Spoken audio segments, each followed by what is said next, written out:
Russian security forces have arrested more than 1,000 people protesting against the mobilization of reservists to fight in Ukraine.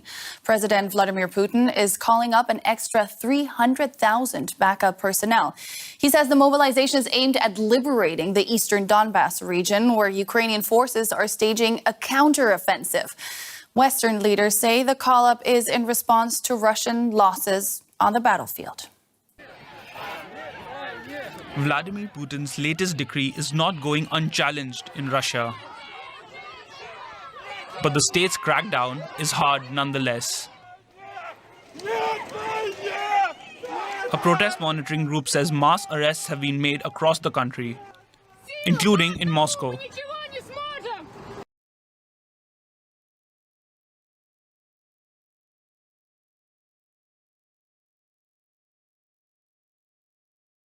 After months of imprisonment, a taste of freedom for just some of the soldiers captured by Russia. On Wednesday, Ukraine announced that 215 soldiers would be released by the Russians in the largest prisoner exchange since the start of the war. Today we have 215 pieces of good news. This is an absolute victory for our entire country, for our entire society.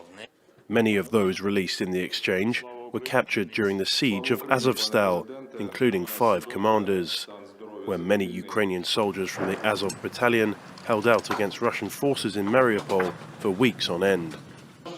As part of the deal, Ukraine will release 55 prisoners of their own, most notably Viktor Medvedchuk, a former Ukrainian lawmaker and close Putin ally.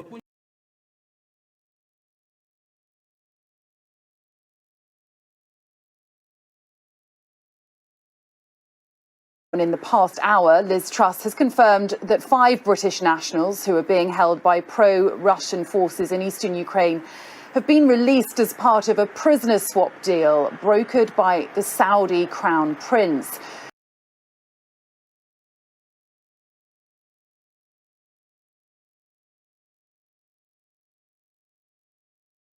It's been called a ticking time bomb. The aging Safar oil tanker sits moored as a floating oil storage vessel in the Red Sea off the coast of Yemen.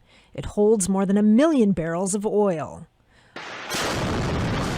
A lot has changed in Yemen since the ship was constructed in 1976.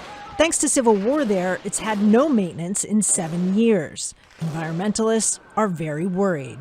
The main concern is for a catastrophic level leakage, so either the ship sinking or a missile striking it, either intentionally or accidentally. They point to the long-term devastation caused by the 1989 Exxon Valdez oil spill just off the coast of Alaska, and the fact that the Safar has 4 times as much oil on board.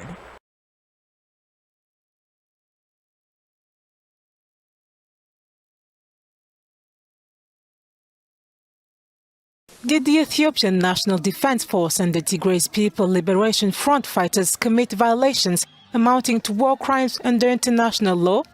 Yes, according to a UN report unveiled Monday. Ethiopia's permanent representative to the UN in Geneva rejected Tuesday the findings of the investigators. After almost 2 years of conflict in Tigray, millions of people lack food. The report claims federal authorities used starvation as a method of warfare.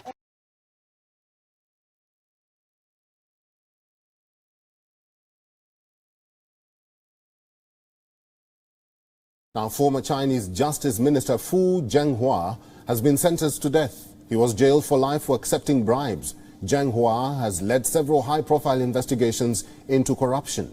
The 67-year-old minister was handed a suspended death sentence. This sentence will be commuted to life imprisonment after 2 years. Fu used to be the deputy head of the Ministry of Public Security in China. In 2018, he became the country's justice minister. He led many high-profile investigations and crackdowns, including a probe about a decade ago into Zhou Yongqing.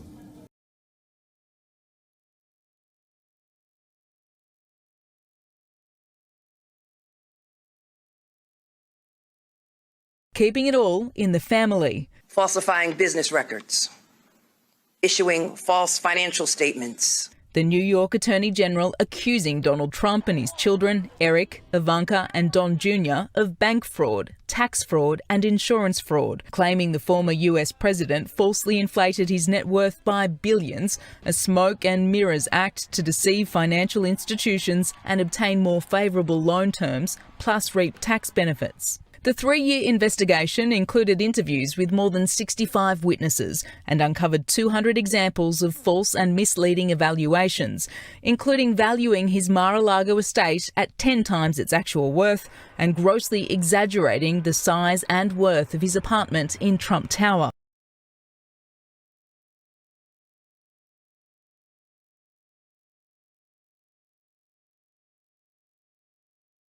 In southern Mexico, at least one person is dead after a 6.8 magnitude aftershock hit the same area as Monday's 7.6 magnitude earthquake. Mexican seismologists say there have been more than 1,200 aftershocks from that earthquake, with the largest being the one that hit overnight south of Coaucoman, Michoacan. The latest shaking was felt in Mexico City. No tsunami warning was issued.